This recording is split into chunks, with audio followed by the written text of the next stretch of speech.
This video is rated G for gas. This is Scorp Instruments Hapax. It is one of the most complete and utterly overpowered MIDI controllers in existence, and I feel pretty comfortable saying that it might be among the top 3 MIDI sequencers ever made. However, with great power comes great price tagability, so I guess the main question is it really worth it?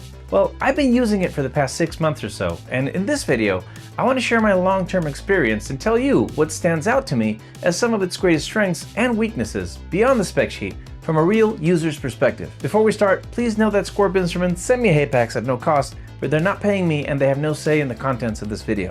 This video does have a sponsor, my good friends at Analog Cases, but more on them a bit later. If you're already subscribed, huge welcome back, my friend. If this is your first time here, hi, welcome to the Midlight Synthesis.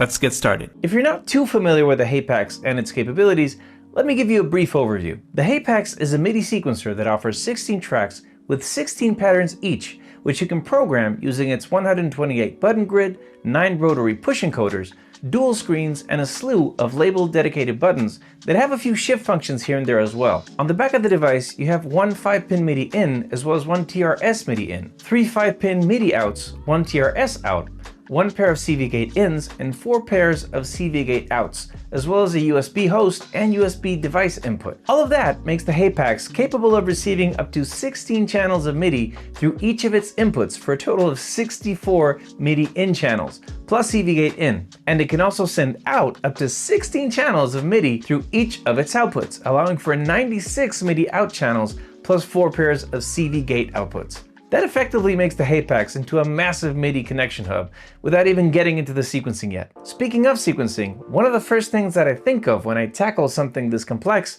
is how easy or how difficult it is to use. As far as how friendly the user interface is, I have to give the Hapax a very high score here. It took me less than 2 days to learn it the first time around, and before this review, I actually stopped using it for a couple of weeks just to see how difficult it was to get back on the horse. I am happy to report that the return user barrier here is fairly low, especially considering all the stuff that the Hapax is capable of. I'd say that that's mainly due to pretty much everything being labeled out in the buttons along with their shift functions, as well as having dual screens where you get tons of info in real time that you can change with the context-sensitive encoders. Even the non-labeled shift functions that it does have are fairly logical, and there's a practical shortcut section at the end of the user manual in case you want to brush up on those. Okay, so let me run through a small list of the things that I really appreciate having on the Hapax. First is being able to have 2 projects open and being playable at the same time. That means that instead of just 16 tracks, you effectively have 32 tracks to play on. It also solves one of the biggest issues when using some of these hardware MIDI sequencers, which is transitioning from one song to another without coming to a complete stop in the music.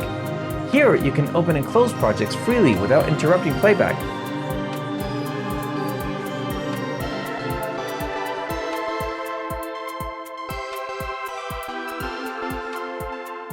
This function wouldn't be half as powerful though if it wasn't for another one of the Hapax tricks, which is having program changes assigned per pattern.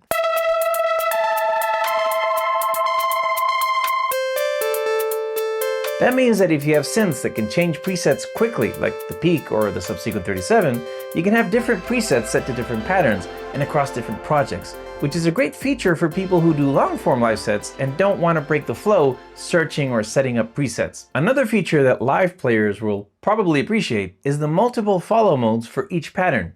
Even though Hapax has a robust song mode where you can program in sets of patterns to play, you can also assign follow functions on the patterns themselves, so when a pattern ends, it can go to the next or previous pattern, for example. You can also add a second follow behavior that will trigger in a set percentage, so you can have the pattern go back to the first pattern 60% of the time, but also be set to go to any pattern 40% of the time. It's all very much in line with this Hapax motif of having surgical control over generative randomness. But the Hapax isn't just for live performance. I've also really taken a liking to the available options for composing music on it as well.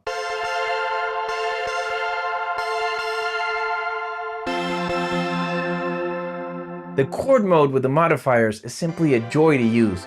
Being able to stack up the modifiers, use inversions, and having the order of the modifiers completely change the end result is a rabbit hole you can go down into for days. For me, music making on the Hapax usually starts there, as it has been truly a goldmine for finding inspiration. If pre-made chords aren't really your thing and you prefer playing on the isomorphic keyboard, the Hapax also further refines the process with 2 features. First is live chord recognition. As soon as you play more than a couple of notes, the Hapax will tell you exactly what chord you're playing, something that is incredibly useful if you plan to use this along an organic instrument like a guitar or a piano. Second is the chord learn feature. That means you can build a chord in live mode, and then when you go back to the step view, you can click an encoder, so when you press down on the pad, you'll set down the chord you previously played. It's a simple mechanic, but it makes for some really seamless and flexible workflow beyond the constraints of the pre-made chord mode. That seamless workflow continues down the chain when you've already laid down some notes and want to fine-tune things further. I can honestly say that editing MIDI clips on the Hapax has been one of the best experiences I've had with MIDI clips so far, and I'm including MPC and Ableton here. The reason for that is the unique navigation you get with the dual screens. It's extremely easy to find the note you're looking for in the pattern, to duplicate or shrink a pattern, and one of my favorite features is how the playhead goes from follow pattern to static as soon as you select a part of your pattern. The Hapax also managed to solve moving notes around in a grid way better than most sequencers out there by just using these few arrows, which is really as simple as it looks. Also, being able to quickly loop parts of a pattern for fine-tuning makes things extremely easy, and when you add everything up, it's just a fast and fun experience all around. Hey, you there. Yes, you. Are you tired of playing your synths in your dusty old studio all the time? Well, worry no more and break free with Analog Cases. Analog Cases makes custom cases that are both comfortable and stylish. They have cases for everything from sensible analog polysynths to tiny overpriced groove boxes and beyond. Take your music wherever you go. With Analog Cases, we got you covered. Analog Cases does not recommend taking your synths into molten lava or into endoscopies. Thank you so much, Analog Cases, for supporting this channel and helping me keep the lights on.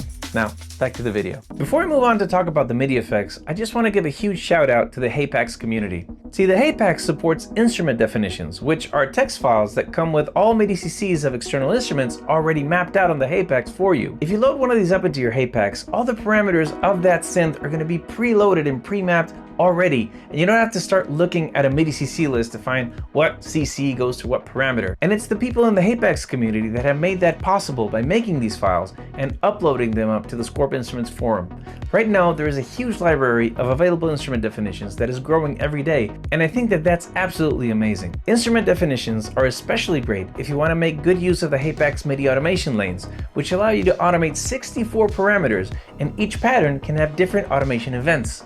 The tools for making curves and harsh spikes in the automation lanes are really good, but you can also live record them using a MIDI controller or the Hapax's own rotary knobs. Something that I know lots of people will probably appreciate is the option to lock automation lanes individually. So, for example, if you got a great take on the cutoff filter, but the resonance automation wasn't that good, you can just lock off the cutoff lane and repeat the resonance take without overwriting anything. A final word on sequencing. The Hapax supports record and playback of MPE tracks, but you can't edit the MPE parameters directly on the device. Personally, I'm not really big on MPE yet, so I didn't really make much use of that feature, but still nice to have. Finally, the last thing that I think makes the Hapax stand out is its MIDI effects section.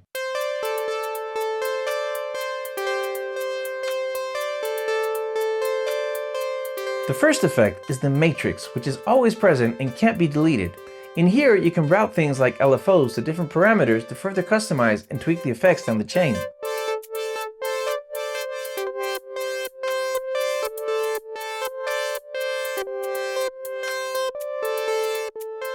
The order of the effects chain is really important as they affect the MIDI information sequentially.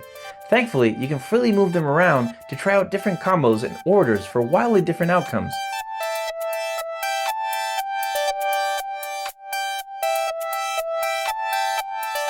Something that I'm a bit ashamed to say that I discovered way too recently is that you can actually use the same effect more than once in the same chain, like for example having a double arpeggiator. It's a great place to experiment, and it's a good thing to note that the effect parameters can be locked in per pattern. As far as cons go, I only have a few gripes that, just to clarify, really make me feel like I'm nitpicking here. The first is that Hapax really seems to lean into the scale modes that lead to only playing diatonic notes, that is, notes that are within the scale, especially when setting the entire project to scale mode at the beginning, which makes it really hard to get some accidentals in there without messing up the entire note architecture. As far as the hardware format, it is quite a big unit as far as sequencers go.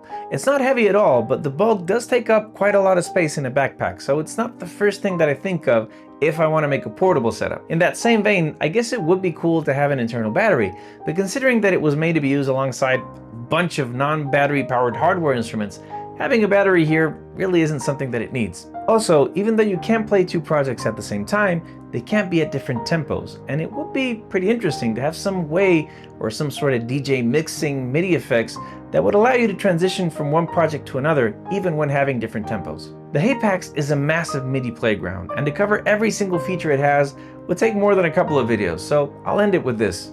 Coming from the Octatrack, I was sort of used to the paradigm that for something to be exceptionally good, it also had to be exceptionally hard to understand and use. The Hapax threw that concept out the window, and it made it clear to me that a solid vision and understanding of the needs of the user can lead to a machine that is as powerful as it is enjoyable. The time that I spent with the Hapax has been full of holy crap moments, and I found myself smiling constantly and getting pulled deep into the music, like a portal into the flow state that is always ready to take my music further. As far as MIDI sequencers go, the Hapax is an absolute masterpiece, and I'm thankful that I got to try it out. As always, thank you so much for watching. I hope you found this video useful, or at least entertaining.